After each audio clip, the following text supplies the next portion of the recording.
সব্বাইকে শুভ ষষ্ঠীর শুভ সন্ধ্যা। সাজুগুজু করে এক কাপ চা খেয়ে বেরিয়ে পড়লাম সন্ধেবেলা ঠাকুর দেখতে। আমরা আজকে বেরিয়ে পড়েছিলাম আমাদের বাড়ি সংলগ্ন 4-5 কিলোমিটারের মধ্যে ঠাকুরগুলো দেখে নেব বলে।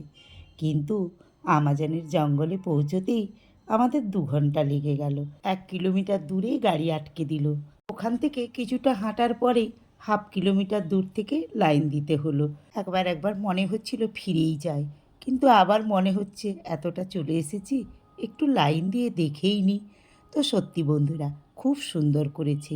পুরনো একটা বট গাছ, বিশাল বড়, তাকে কেন্দ্র করে পাহাড়ের মতো উঁচু উঁচু করে আমাজনের জঙ্গলটা তৈরি করেছে। বিভিন্ন রকমের পশু পাখি, বাদুড়, কীট পতঙ্গ, গাছের উপরে রয়েছে আবার বিশাল বড় অ্যানাকোন্ডা।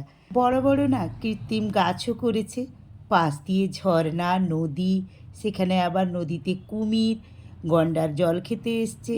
তো সব মিলিয়ে পুরো প্যান্ডেলটা জুড়ে অ্যাডভেঞ্চার লুকিয়ে রয়েছে। বেশ লাগলো প্যান্ডেলটা, কিন্তু বাচ্চাদের না বেশ ভালো লাগবে।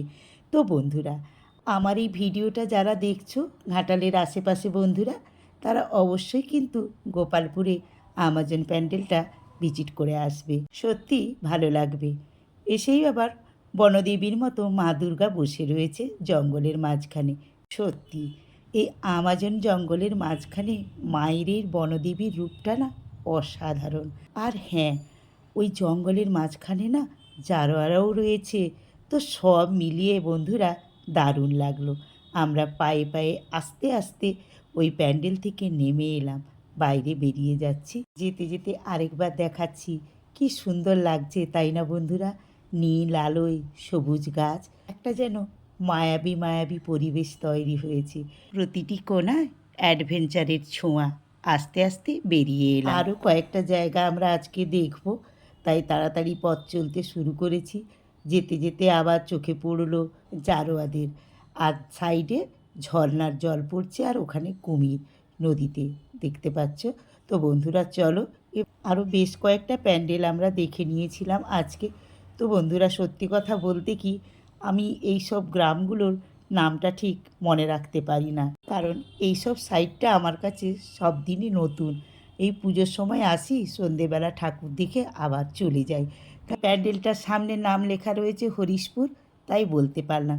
এখানের থিম ছিল ইন্দ্রপুরী। তো বন্ধুরা, সত্যি ইন্দ্রপুরী, ওখানটায় গিয়ে না মনটা ভীষণ ভালো লাগলো।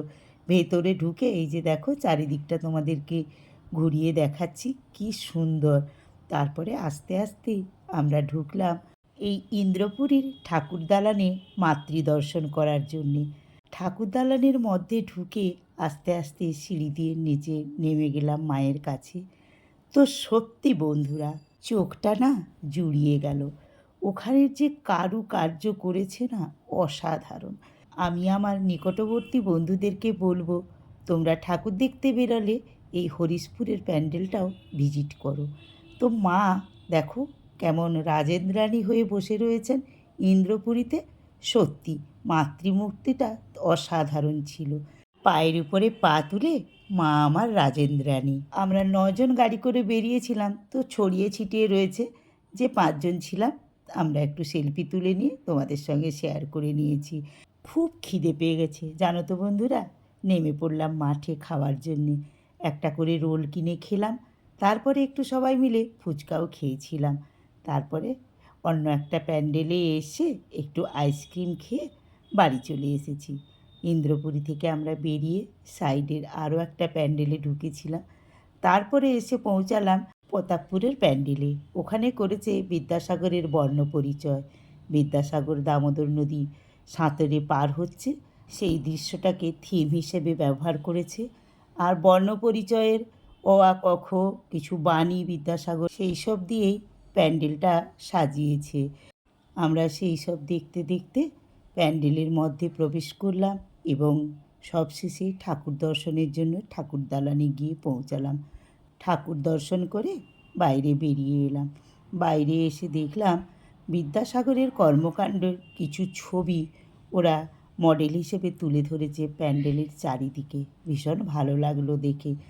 এই সব কর্মকাণ্ড দেখতে দেখতে আমরা বাইরে বেরিয়ে এলাম। চলে এলাম আমাদেরই বাড়ির এক্কেবারে পাশাপাশি শিবপুরে। ওখানে প্যান্ডেলও সুন্দর হয়েছে। মাতৃদর্শন করে আমরা বাড়ি চলে এলাম। বন্ধুরা, আজকের ভিডিওটা তোমাদের কেমন লাগলো একটু লাইক করে কমেন্ট করে জানিয়ে দিও।